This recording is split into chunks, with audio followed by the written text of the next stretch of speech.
Welcome to Talking Horses. Greg Wolf, Sarah Albadwi. Opening day, Belmont at the Big A. Good to have you with us as we get set to kick off a brand new meet, and obviously Oaks and Derby Day coming up. We're going to talk a lot about those two races on our programming coming up in just a little bit. You and I are going to be on early to kick things off. And we'll have plenty of time to discuss those Oaks and Derby contenders and separate the contenders from the pretenders as far as going into those races coming up this weekend. But it's crazy that it's already here. It seems like this year has just flown by so quickly. It's amazing. Stunningly so. Time is going way too fast. Can we slow things down, please? It looks like obviously good weather for us today, but hopefully, fingers crossed, good weather all weekend long out in Louisville. Yeah, absolutely. There and here as well. Plenty of stakes action coming up here this weekend. Looking forward to some of those turf stakes that we have coming up and planned as well. And look, no matter where you're going within the Kentucky Derby, it's an exciting race. It's the one that everyone's watching, and it's an experience like no other. It's going to be a lot of fun. We're going to take a long look at it on the program coming up on our coverage on Fox Sports. Let's get to the business that we'll get into today's card to kick off this brand new meet here at Belmont at the Big A. First and foremost, how do you play all the action for the meet, for the Derby, for the Oaks? Get signed up, start it with Now or Bets. Go to nowerbets.com. Get that $25 free Kentucky Derby bet. Punch in that promo code Derby25 at sign up, and that free play is yours. You also get that $200 deposit match sign up bonus and bet any track, anywhere, anytime, including the Oaks and Derby coming up this weekend. Track stats, part of it.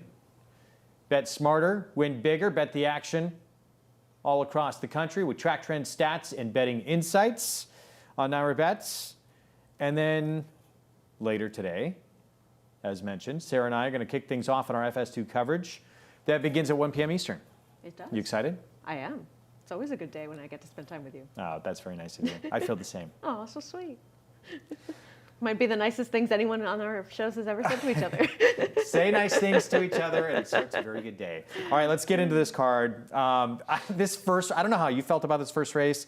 I felt anybody could win this race. I actually changed my top selection 3 times to tell you how much trouble I had with it. Well, because no one's especially fast, right? I mean, no one's really had some sort of standout edge in terms of where they compete with the rest of this field. And I think you're just looking at a lot of horses that are pretty even based on what we've seen from them so far. There was nobody that was really standing out as that clear-cut favorite. And even the horse that is your favorite right now, I mean, you're looking at a horse that just broke his maiden, first time in for a tag, and has a number that is anomalous from what we have seen from him before in any of his starts at the maiden special weight level on turf or dirt. And you have to kind of wonder, where did that come from? You didn't want to put the winner in your top 4? Indian Quest? The horse that hasn't actually crossed the wire first? This was actually the horse that, again, was my 3rd time picking a top selection here. Let's start with Brown Don't Stop, though. This was one of the horses I said, okay, I should change my selection, put this horse on top. That race 2 back from this. Do we have a leak here that sprung? I think we do. Raining on you? Yeah, it's raining right down here. It's okay, we'll fix it. This was 2 back. Is this a report from inside? Wow. Yeah, I just got a little splash. This is 2 back for him? This is his maiden win, where okay. he was able to get the 1 1/8 distance and sort of upset that field at 9-1. And while he's been a little bit disappointing in some of those starts since, he's also the horse that hasn't been in for as low of a price tag as many of the others in this race. When you look at what he's been offered for over his recent races, and yes, his last race was extremely disappointing, and you have to wonder what went wrong in there for him to be pulled up. But I do like that he at least comes back here. He didn't run well on a wet track on debut in that off the turf race either. Maybe just didn't handle that moisture in the surface. And even that race 2 back, you could say, okay, he was very wide, and then we wanted to save some ground in there. We saw troubled beginning too. Exactly, yeah. And you saw St. Gaudens come back with a pretty nice victory after also being wide in that race as well. Maybe the gander just a little bit too tough for him. So I think there are some excuses that can be made for him coming into this spot. Thorograph, actually, that race 2 back actually had that even faster than his maiden win, and that's by far the fastest figure anybody in this field has. Yeah, there's a lot to like, I thought, with Brown Don't Stop. I ultimately wanted going to Indian Quest outside, as you said. Technically, yeah, he's never crossed the wire first. He got that win, but in his debut, that's how he got the win via DQ. It is very difficult to run as good as he did first time out at a mile. He's 43-1 that day. Obviously the value's evaporated. But this horse fought. I like the way he did it. First time out again at a mile is a very difficult task. And he actually blew by the winner on the gallop out. And look, the winner wasn't being asked a whole lot, and the race was over. He won the race, but he blew by. The second dam, there's some pedigree with that horse. It was Matt Latch Pass, who started 2 for 2 with 88-87 buyer for Shug McGahee. So I think there's some talent here. It's weird. Why did Rob Falcone, this horse cost $47,000, dip in for 4? The horse must have been showing something in the morning that someone knew about. You would think that for him to be claimed out of that race with the price that he went off as, somebody must have seen some sort of potential with this horse or felt that they could find a spot for him going forwards, because you're right, it doesn't necessarily seem like a positive sign that he was purchased for a little bit more than he debuted for, and he clearly took no money in that event. But you're right, he did run well, and he could obviously take a step forward in here. I just don't love taking horses at short prices that haven't actually crossed the wire first. But as far as the disqualification, I do agree that he was better than the winner that day. Yeah. Race 2, ready? All right, let's move on. 1 turn mile, 14,000 claiming race. Non-winners have 3 life in this spot. And again, we're going in different directions in here. I thought Maggie T just controls in this spot. I know Timeform US says the 4 is going to be in front. I don't think it's even close. I think Maggie T is going to be in front.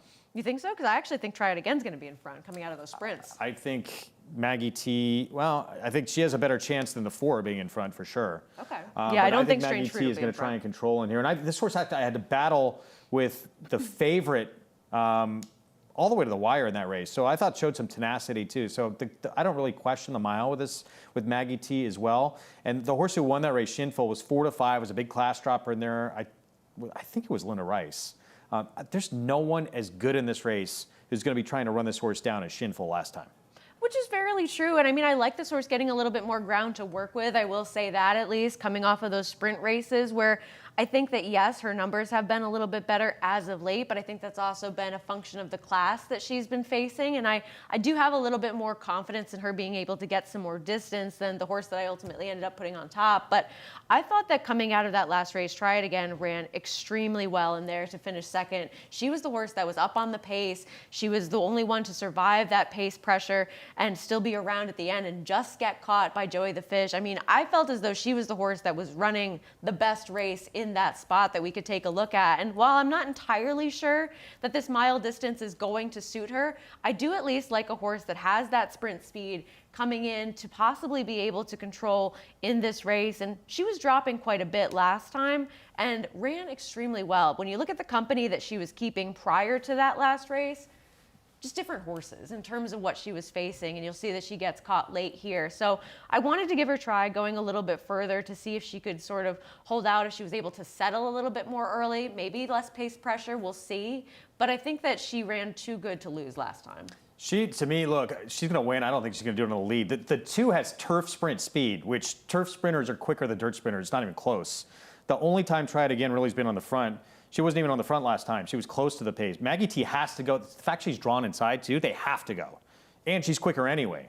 But we'll see. I thought that's the reason why the 2 Maggie T has an edge in this race to try and win. But you think, we'll see what happens. I mean, I definitely don't think Strange Fruit is going to be on the lead. No. As far as who could be fastest early, unless they're on an all-out send with an apprentice aboard. I think that the 2 horses to her inside are just faster than she is early on. So I'm with you at least on that. All right, race 3. Let's move on. This race, start of the pick 6. 6 furlong sprint, the Affirmed Success. And I mean, you got to start in here with Rodney. Like, what has happened to this horse? Even if you take away coming out of that grade 3 Tom Fool last time out, really the last 4 races, this horse has just not been the same. No, and I mean, we've seen a lot of brilliance from him and a lot of early speed and also that tactical ability as well. He's shown that he doesn't necessarily need the lead to be successful, but I think it might be a little bit fair to wonder if he's taken a step backwards in terms of what we've seen from him as of late. He was a short price last time, severely disappointed. This is his win in the State Florida Sandy, but this was one of his races against State Breds, going 7 furlongs that he was favored, and he was kind of supposed to win this race. And he did. He ran very well, but at the same time, he's not hitting those same top numbers that he has in the past. And I think the worry for me, at least with him in here on the slight cutback in distance, is that from the rail, he's going to try to be forward and try to go. And Excellent Timing is also a horse that possesses that early speed. And that's kind of why I went in a different direction as far as not putting him on top. Yeah, I'm not sure that he has to have the lead to win, but yeah, I'm with you. I think that horse is going to be in front. He will, at least Rodney's going to get on a fast track for the first time in his last 4 starts, although he's won on off tracks before. even throwing out that last race, and that was really tough company. He just, the figures before that, not close to the best he's put forward. I decided to try and take the horse who's kind of the up-and-comer. I don't love the price you're going to get with Donegal Surges, but I really liked that last start from him. The horse can sit, can track.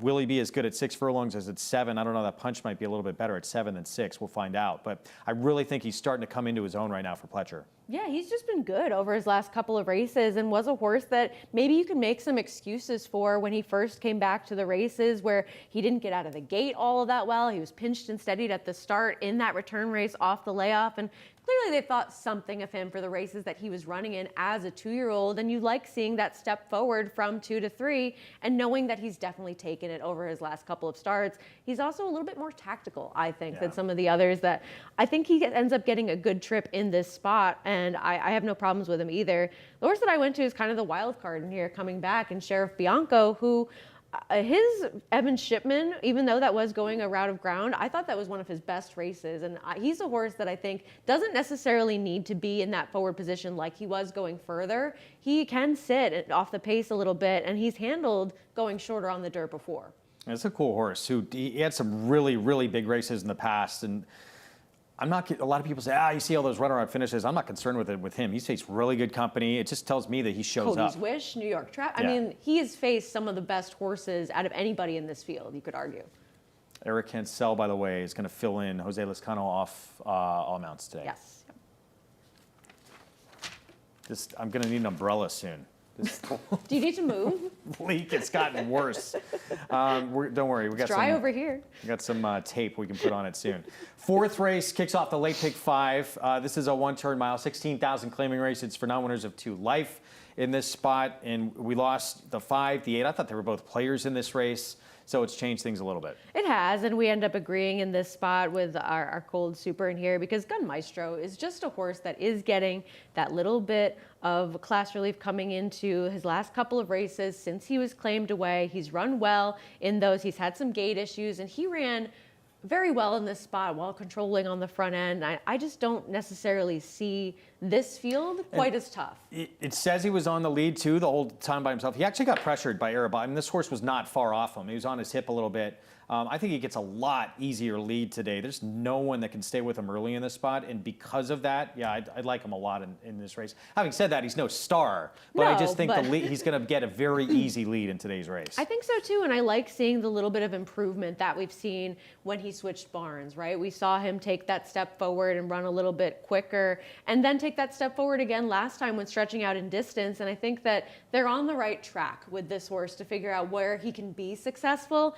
And this might be the group of horses that he could be successful against. I just didn't see a big case against him. I don't like picking 8 to 5 shots, but I thought with the trip that he was likely to get and looking at everybody else, that's where I ultimately ended up. And you get Kendrick filling in here. He knows what to do on a horse with pace. Yes. The horse who was second in that race last time out, by the way, as well, actually stepped up to 25 N2L and was second, so it kind of flatters this horse's form. Gun Maestro looks like the horse controls. If not, chaos could ensue. Right, exactly. Pick 4. We can take a break? So that you can dry off? Yeah, let's take a break. Okay. We'll come back with a 5th, regroup, I'll get dry, and we'll be back right after this. For almost 150 years, the Saratoga name has been synonymous with the finest quality, sustainably sourced spring water available anywhere. Saratoga carries on the rich tradition of its forefathers by crafting each stunning blue glass bottle with the same attention to detail and care that has been its hallmark for generations. Visit SaratogaSpringwater.com today or ask for us by name at your local market or restaurant. Saratoga Spring Water. Make every day exquisite.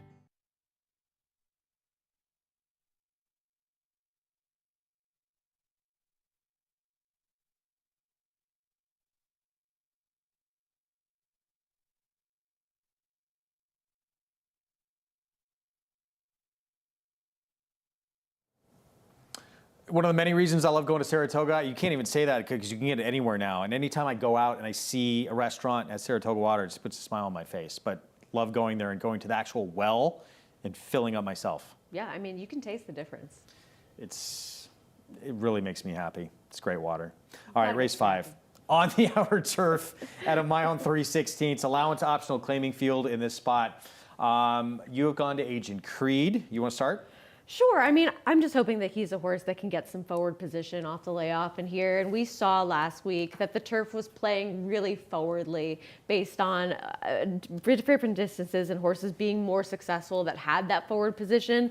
I'm hoping from the inside that he can be one of those horses to secure that. And ultimately, he does need to get a little bit faster to compete with some of the others that are taking a little bit of a drop in class or horses that have faced better horses in graded stakes in the past, but he's been really consistent. He runs basically the same number on turf pretty much every time, and I feel like you know what you're going to get from him coming into this race, especially if he has some sort of forward position in here. I thought he could be dangerous off the layoff, but I don't necessarily think he's the best horse in this race.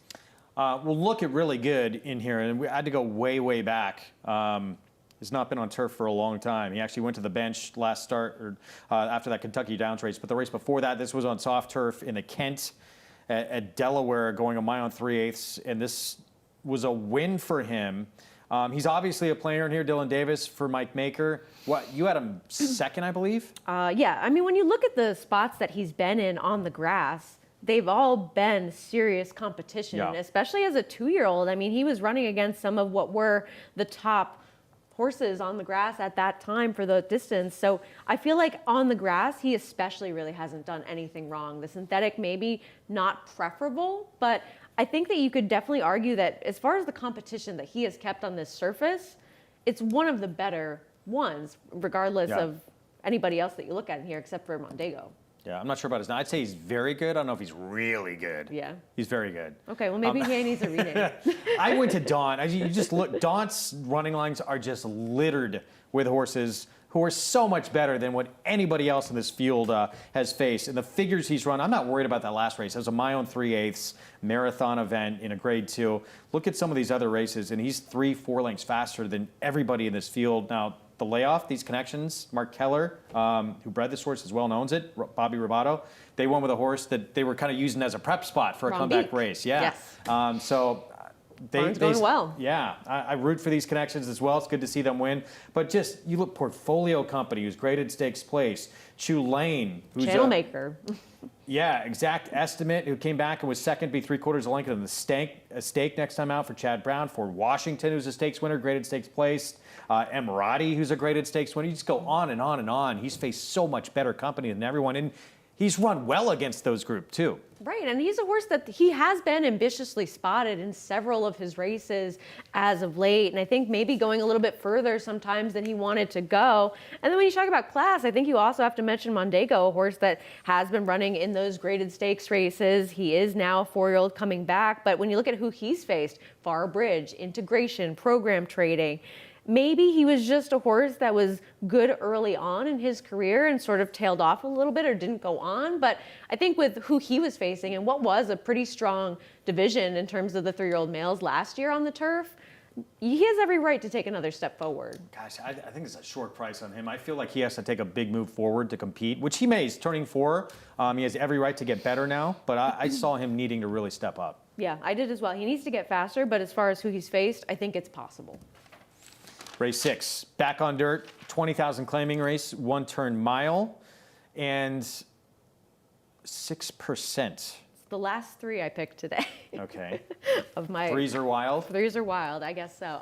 Look, this is a horse that's just getting some logical class relief after 2 tries against some tougher company where he didn't even necessarily run that badly in terms of his numbers, kind of keeping them around the same as he had been in the past. And this is a horse that I think really tailed off quite a bit in terms of what he showed us from around this time last year to what he's done since then. But he's sort of come back together. He's a horse that was running really well for the Cantor Mossies and sort of getting back to those bigger races that we had seen from him in the past. And while I don't think that he's the same horse that he was this time last year, I think that he's now in a much better spot than he was over his last 2 races. He's at least kept some of that form going forwards.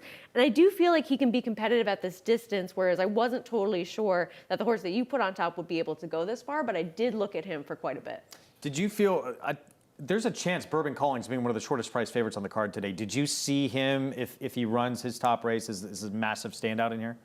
I mean, You just want to try and beat a favorite? I respect the company that he was facing last time in Colloquy, but I don't really look at him as some sort of major standout in this field. That last race, if he runs it, of course he's going to win. I don't agree with that. You think so?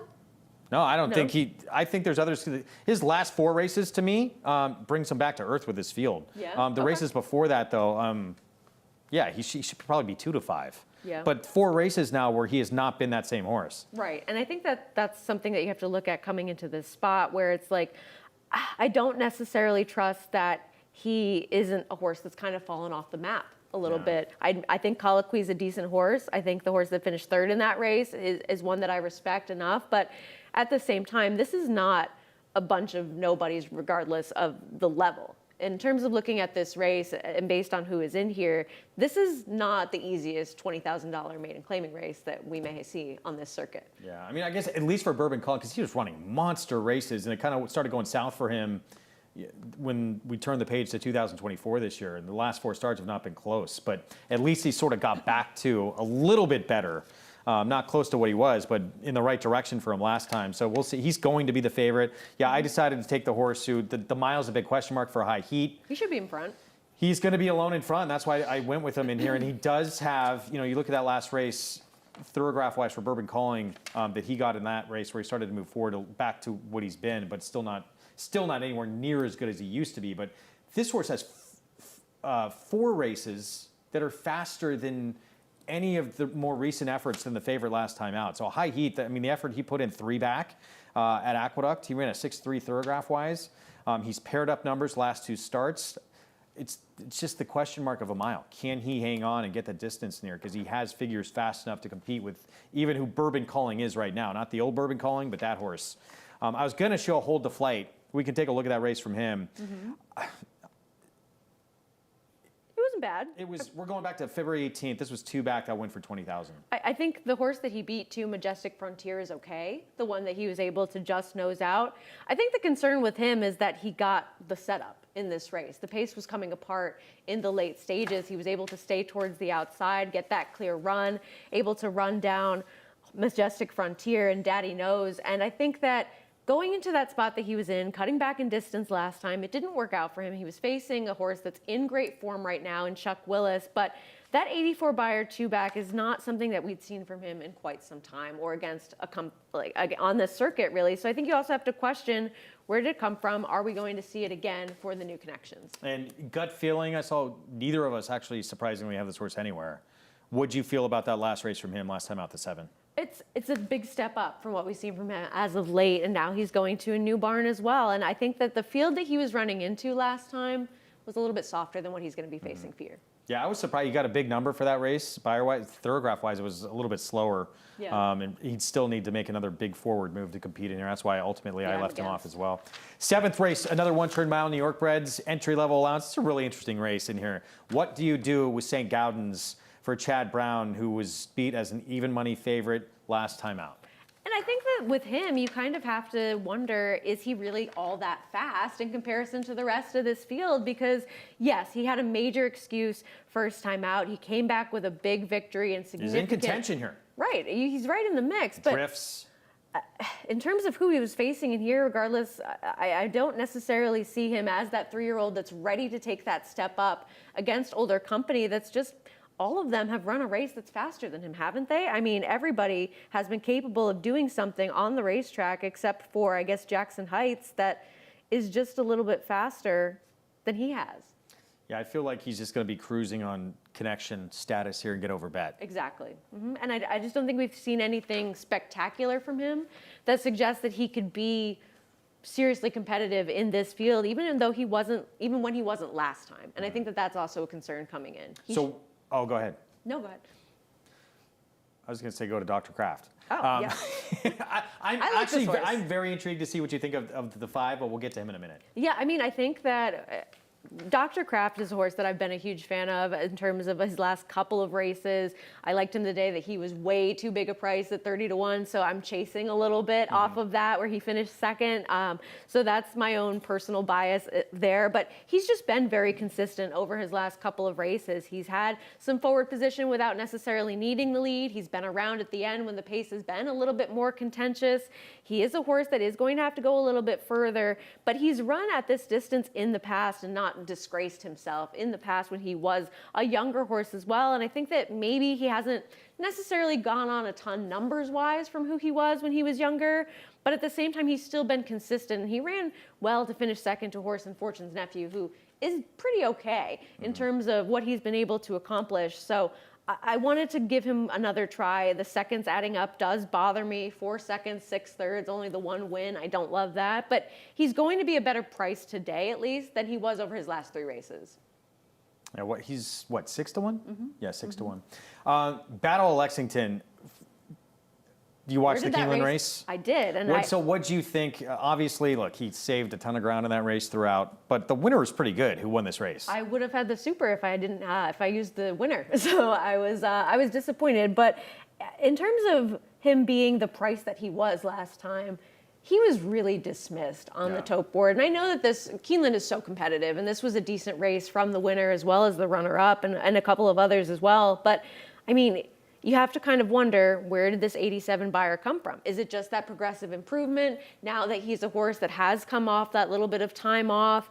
Or you also have to wonder with him, is he sort of that wet track enhanced specialist? That's what I'm concerned with, yeah. Because you see, for me, I'm not concerned about that jump forward because he took a big move forward 2 starts back, and then he went to the bench. But he was trending in the right direction for me, at least figures-wise. And then he takes another move forward that was really not, this huge out of nowhere jump. It was sort of progressional, but both of those starts have been on wet tracks. Right, and I think what we saw from him before that, maybe he just wasn't as clued into racing or quite the horse that he is now. But at the same time, you do have to wonder where those big numbers show up on wet tracks, and he's not going to get that today. And there's such a significant disparity in terms of what we've seen from him on the turf and on fast dirt. So I didn't necessarily want to take him at a short price again, but he runs that last race. He's extremely dangerous in here. Yeah, and look, the winner of that race, Suncraft, pretty nice Brad Cox horse who actually won his debut on synthetic. I believe that was his dirt debut, but he got a 91 buyer in synthetic in his first out effort. Classic Legacy, who was second in that race, who was a horse who was third in the Tampa Bay Derby last year.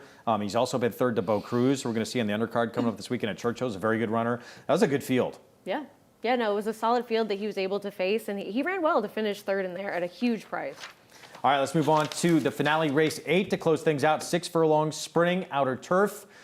Maiden special weight to kick it off in this finale here. And wow, 12-1 private property. What'd you like with this one? A little bit of my own insanity. Look, this is a horse that has a little bit of pedigree coming in, and I really liked the last workout. This is not a barn that you necessarily see have horses fire bullets, best of 70-something horses in the morning. And I think that with how we've seen this turf course play, I know there's other horses that we've already seen some speed from them, especially the Wesley Ward trainee. But I think from that outside post, this is a horse that's likely to show some forward position. Turf sprint speed and dirt workouts, they don't always add up or translate. But I really liked the work tab of this horse and just that big workout last time, that bullet drill in 48 flat on April 26th. And this is a horse that I like the OBS work from as well. So I think coming in, there are other horses that certainly make a little bit more sense that have experience, but I just wanted to take a fresh new face at a bit of a price. All right, I think we should show that Marco T race. I want to get your thoughts on that Steward Manor. So it was a stakes race that this horse ended the 2-year-old campaign with in at Steward Manor. I thought it was okay. It's not a figure that's going to blow you away, but it was a stake. Did run second. The one horse in here. What do you think about it? I mean, I don't love the repetitive hitting the board and not actually getting the job done, especially early on. But I think that you could argue that this is a horse that, as a 2-year-old, was running into some of the best at that time. Now, whether this one has taken that step forward and is really ready to go and excel onwards and be more of a quicker horse coming forwards in this spot, I don't know. I think the last 3 numbers have all kind of been similar, and I don't love that. But at the same time, came off a little bit of a layoff, was facing some decent company in the past, and has every right to take that step forward now, second off the bench. You have this horse second. I wound up going to Ocean Mermaid, so it's Wesley Ward. 3-year-old debut, has been off since August 12th. We have the Saratoga race to show you. And I just want to show you how quick this horse out of the gate getting the lead is in here. Really quick work as well on the comeback here. Bullet, quickest of 122, returning. In this race, good Lord Laurie comes back to win the Woodhaven, obviously, and now is undefeated 2 for 2 for George Weaver. Second place finisher, Smokey. Smokey was second in the Animal Kingdom at Turfway on synthetics. This was a fairly loaded race. I agree, and I think that you have to look at the competition this one faced in here and what they've gone on to do for sure. My only little question with this horse is Wesley Ward sends out so many horses at Keeneland. Wouldn't he have found a spot for this one at Keeneland if she was ready to go over the past month or so? Training there, you know his record there. It just seems a little, I don't know. Maybe I'm reading way too much into it. I don't know. I can't speak to that. Yeah. So I don't want to play that game. Yeah. I just thought that maybe there would have been a different spot earlier on for this horse to come back in, but it's also a situation where you have a horse coming back off a significant layoff, and maybe she just needed a little bit more time. And the blinkers do come off, which I like. I like when he does that with his horses that are no longer those 2-year-olds. He's given them that opportunity to grow and mature, and also you know that his horses are going to show that early speed. Yeah, I mean it's not dropping the horse, so that's a good sign. He's keeping the horse in the maiden special, so I think that's a very good sign. And the horse appears to be working. At least Wesley gets speed out of him. We know that usually they break very fast. This horse working extremely quick, so this is the horse who's going to be in front. They're probably going to have to try and run down in this spot. So we will see. Good luck, everyone, on the card this afternoon. What are you doing? Late pick 5? Maybe we'll see. We'll see how the early opinions keep us go. in limbo. Oh, okay. See how you do in the early pick 5. Don't forget, you can play all the action. Oaks Derby coming up this weekend as well. Get signed up, started with Naira Bets. Get that $25 free play in the Derby with promo code Derby25 and that $200 deposit match sign up bonus. Track stats. Take advantage of that when you're a Naira Bets member. Bet smarter, win bigger. Get the action at Aqueduct with weekly track trends, stats, and insights, and we are on in less than an hour. Are you ready? You gonna have some lunch first? I have a little more work to do. Yeah. But I will be ready by Towel 1. off from the ceiling leak here. We're gonna get that. Do you have some duct tape? We'll get it up in here and get that taped up. Coverage starts 1 Eastern FS2, so we will see you then. Enjoy your day, enjoy your Derby weekend, everyone, and happy opening day, Belmont at the Big A.